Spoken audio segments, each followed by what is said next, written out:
আমার আয়াত কি কারণে নাদিল হয়েছে, কি পরিবেশ পরিস্থিতিকে সামনে রেখে আল্লাহ নাদিল করেছেন, এই বিষয়টা আগে আমরা জানলে সামনের কথা জানতে বুঝতে আমাদের জন্য সহজ হবে।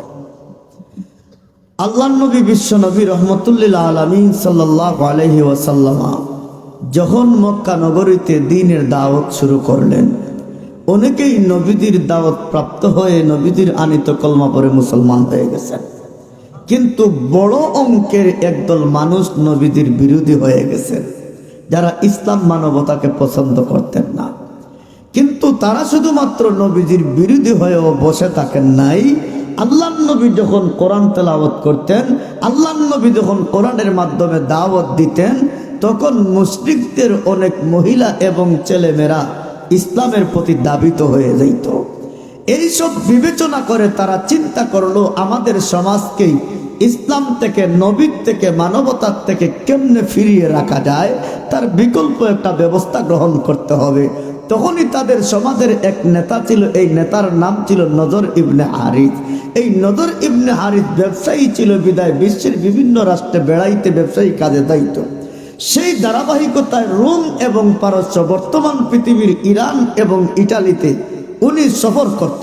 এখানে যাইয়া গায়ক গায়িকা, গানের বাদ্যযন্ত্র এবং আগেকার যুগের রাজা বাচ্চাদের বলে শুদ্ধে মিশ্রিত কিছু কিচ্ছা কাহিনী কিনে আনত।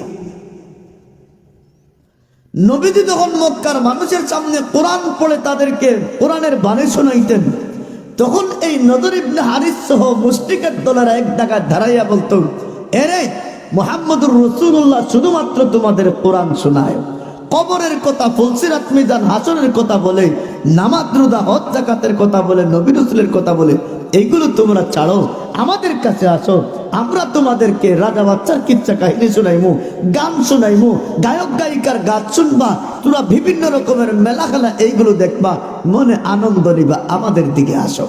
আপনাদের কাছে আমার জানার বিষয় হলো, এই দিকে আমরা বুঝলাম তৎকালীন মানুষ একদল হইলেন না, দুই দল হইলেন, দুই দল হয়ে গেলেন। একদল কোরআনের পক্ষে, একদল কোরআনের বিপক্ষে, একদল গানের পক্ষে, একদল গানের বিপক্ষে। আমরা আজকের এই মাহফিল থেকে আমরা একটা সিদ্ধান্ত নিতে হবে, আমরা কোরআনের পক্ষে থাকবো না গানের পক্ষে থাকবো। জোরে বলেন, গানের না কোরআনের পক্ষে? আল্লাহ আমাদের কবুল করেন।